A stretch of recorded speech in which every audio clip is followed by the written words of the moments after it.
গত ২৮ ফেব্রুয়ারি ইরানে হামলা চালিয়ে যে যুদ্ধ শুরু করেছিল ইসরায়েল যুক্তরাষ্ট্র তা সময়ের সাথে সাথে ক্রমেই আরও ভয়াবহ হয়েছে। শক্তির ব্যবধান অসম হলেও ইরান এখন পর্যন্ত অদম্য। দেশটির সামরিক সক্ষমতা প্রায় ধ্বংসের দাবি কয়েকবারই করে ফেলেছেন মার্কিন প্রেসিডেন্ট ডোনাল্ড ট্রাম্প। অথচ সময়ের সাথে সাথে উল্টো আরও বিধ্বংসী হয়ে উঠেছে তেহরান। মুহুর্মুহু মিসাইল ড্রোনে শত্রুদের বিপাকে ফেলার পাশাপাশি বিশ্ব বাণিজ্যের জন্য কৌশলগত গুরুত্বপূর্ণ সমুদ্র পথ হরমুজ প্রণালীও কার্যত বন্ধ করে দিয়েছে আইআরজিসি, যার জেরে বিশ্ব তেলের বাজারে শুরু হয়েছে অস্থিরতা। দাম বাড়ার পাশাপাশি অদূর ভবিষ্যতে অপরিহার্য এই জ্বালানির সংকটেও পড়তে পারে বহু দেশ। বাড়ছে বিশ্ব অর্থনীতিতে বিপর্যয়ের শঙ্কা। ইরান যুদ্ধে মিত্রদের সহায়তা চেয়েও পাননি ট্রাম্প। ইরানের হার না মানা মানসিকতার কারণে যুদ্ধের পেরিয়ে গেছে ২৪ দিন, এখনও থামার কোনো সম্ভাবনা নেই। দিনকে দিন তেলের দাম বাড়ায় যুক্তরাষ্ট্রের অভ্যন্তরেও বাড়ছে জীবনযাত্রার ব্যয়। অপ্রয়োজনীয় যুদ্ধ না জড়ানোর বার্তা দিয়েই এবার ক্ষমতায় এসেছিলেন মার্কিন প্রেসিডেন্ট। অথচ তিনিই এমন এক যুদ্ধ শুরু করেছেন যেটি চায়নি সংখ্যাগরিষ্ঠ মার্কিনই। এমন পরিস্থিতিতে নিজ দেশেও চাপ বাড়ছে ট্রাম্পের উপর। এখনও ইরান যুদ্ধে কাঙ্ক্ষিত ফল পায়নি যুক্তরাষ্ট্র। বিশ্লেষকরা বলছেন, যেভাবে ঘরে বাইরে চাপে পড়ছেন তা সামলাতে এখন যুদ্ধ বন্ধের পথ খুঁজছেন ট্রাম্প। এই যুদ্ধটি একেবারে শুরু থেকেই যুক্তরাষ্ট্রের অভ্যন্তরে অজনপ্রিয় ছিল। সময় গড়ানোর সাথে সাথে ক্রমবর্ধমান তেলের দামের কারণে যুক্তরাষ্ট্রের উপর যে অর্থনৈতিক যন্ত্রণা নেমে এসেছে তা একটি জনদুর্ভোগের সৃষ্টি করেছে। আমার মনে হয় না ডোনাল্ড ট্রাম্প এই মাত্রার অর্থনৈতিক ধকল বা এর রাজনৈতিক পরিণতি আর বেশি দিন সহ্য করতে ইচ্ছুক। তবে এখনও নিজেদের অবস্থানে অনমনীয় ইরান, আর তাই চাইলেই মার্কিন প্রেসিডেন্ট এই যুদ্ধ বন্ধ করতে পারবেন কিনা তা নিয়ে রয়েছে সংশয়। মোস্তফা মাহমুদ, যমুনা নিউজ।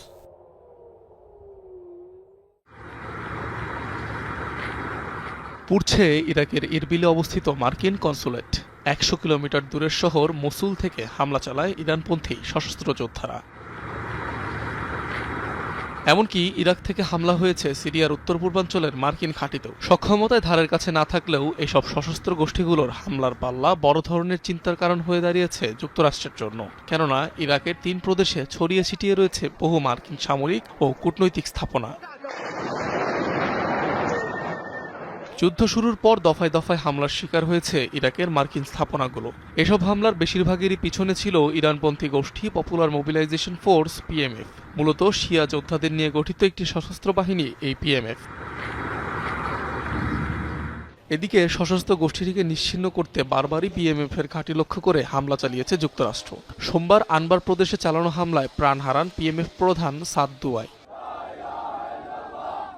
মূলত ইরাকে পিএমএফ ছাড়াও কার্যকর রয়েছে কাতাইব হিজবুল্লাহ, হারাকাত হিজবুল্লাহ সহ ছোট ছোট বেশ কয়েকটি প্রক্সি গ্রুপ, যারা একদম শুরু থেকেই মার্কিন আগ্রাসনের বিরুদ্ধে। এছাড়াও স্বায়ত্তশাসিত কুর্দিস্তানও দাঁড়িয়েছে যুক্তরাষ্ট্র ইসরায়েল ইরান যুদ্ধের আরেক ফ্রন্টলাইন হিসেবে। অঞ্চলটিতে যুদ্ধ শুরুর পর থেকেই হামলা চালিয়ে যাচ্ছে ইরানপন্থী সশস্ত্র গোষ্ঠীগুলো। অনিক রহমান, যমুনা নিউজ।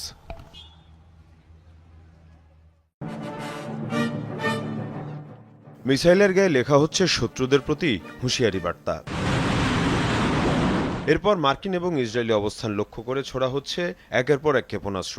সমঝোতা আর আলোচনার নানা দাবি নিয়ে যখন দৌড়ঝাঁপ চলছে মার্কিন প্রেসিডেন্ট ডোনাল্ড ট্রাম্পের, তখন এভাবেই হামলা অব্যাহত রেখেছে ইরান। এসব ক্ষেপণাস্ত্র আঘাত হানে রশহেইন সহ তেল আবিবের বিভিন্ন এলাকায়। ক্ষতিগ্রস্ত হয়েছে বিভিন্ন ভবন। আগুন জ্বলতে দেখা যায় বেশ কিছু স্থাপনায়।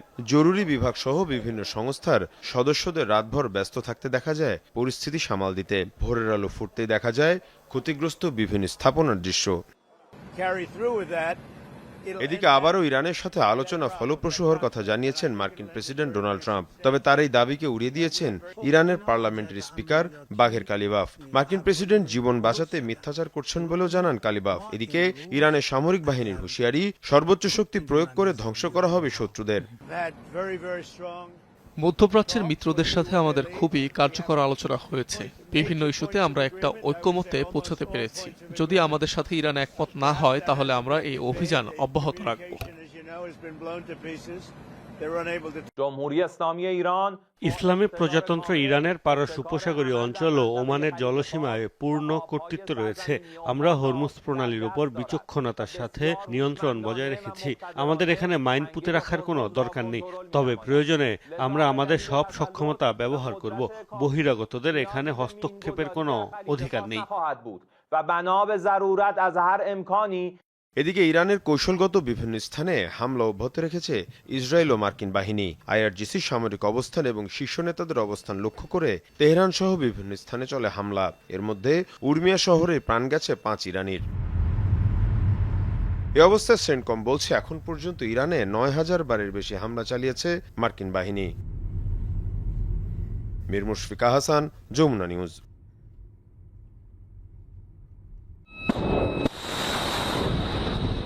USS Gerald R Ford. ইরানের সাথে চলমান যুদ্ধে মার্কিন নৌবাহিনীর সবচেয়ে বড় ও প্রযুক্তিগতভাবে উন্নত এই বিমানবাহী রণতরীটিকে মধ্যপ্রাচ্যে মোতায়েন করেছিল পেন্টাগন। তবে রণাঙ্গন ছেড়ে বর্তমানে গ্রিসের ক্রিট দ্বীপের এক নৌঘাঁটিতে নোঙর করেছে এই রণতরী। কর্মকর্তারা জানান, গেল সপ্তাহে লোহিত সাগরে অবস্থানকালে জাহাজটির একটি অংশে আগুন লাগে। এতে নাবিকদের অনেকেই অসুস্থ হয়ে পড়েন। গুরুতর আহত হন জাহাজটির 2 জন ক্রু। তাদের চিকিৎসার ব্যবস্থা করতেই গ্রিসের দিকে রওনা হয় এই ভাসমান দুর্গ। অবশ্য এমন ঘটনা এবারই প্রথম নয়। ইরান যুদ্ধে অংশ নিতে মধ্যপ্রাচ্যের দিকে রওনা হওয়ার সময়ও বিপাকে পড়েছিল এই রণতরী। সেবার রণতরীটির সুয়ারেজ সিস্টেমে ত্রুটি দেখা যায়, ফলে জাহাজটির বিভিন্ন অংশে ছড়িয়ে পড়ে মলমূত্র। প্রচণ্ড দুর্গন্ধ আর স্বাস্থ্য ঝুঁকি বাড়তে থাকায় জরুরি ভিত্তিতে গ্রিসের ক্রিট দ্বীপে নোঙর করেছিল এই জেরাল্ড ফোর্ড রণতরী। বেশ কিছুদিন অবস্থানের পর আবারও মধ্যপ্রাচ্যের দিকে রওনা হয় রণতরীটি। এর আগে ভেনেজুয়েলায় সামরিক অভিযানে পাঠানো হয় জেরাল্ড ফোর্ডকে। তখন থেকে প্রায় 9 মাস ধরে একটানা অভিযানে রয়েছে এই রণতরী। ফলে সংস্কারের অভাবে জাহাজটিতে দেখা দিচ্ছে বিভিন্ন যান্ত্রিক ত্রুটি। পাশাপাশি দীর্ঘদিন পরিবার থেকে বহু দূরে থাকায় ক্লান্ত আর বিষাদগ্রস্ত হয়ে পড়েছে নাবিকরা। চলমান যুদ্ধে তৈরি হচ্ছে মনোবলের ঘাটতি। ৫,০০০-এরও বেশি নাবিক এবং ৭৫টিরও বেশি সামরিক বিমান বহনকারী এই রণতরী সাময়িকভাবে যুক্তরাষ্ট্র ও ন্যাটোর গুরুত্বপূর্ণ ঘাঁটি সৌদা বেতে অবস্থান করবে বলে জানিয়েছে সংশ্লিষ্টরা। তবে কতদিন সেখানে অবস্থান করবে সে বিষয়ে কিছু জানায়নি সংশ্লিষ্ট মার্কিন কর্মকর্তারা। প্রাণপ্রতিম কুণ্ডু, যমুনা নিউজ।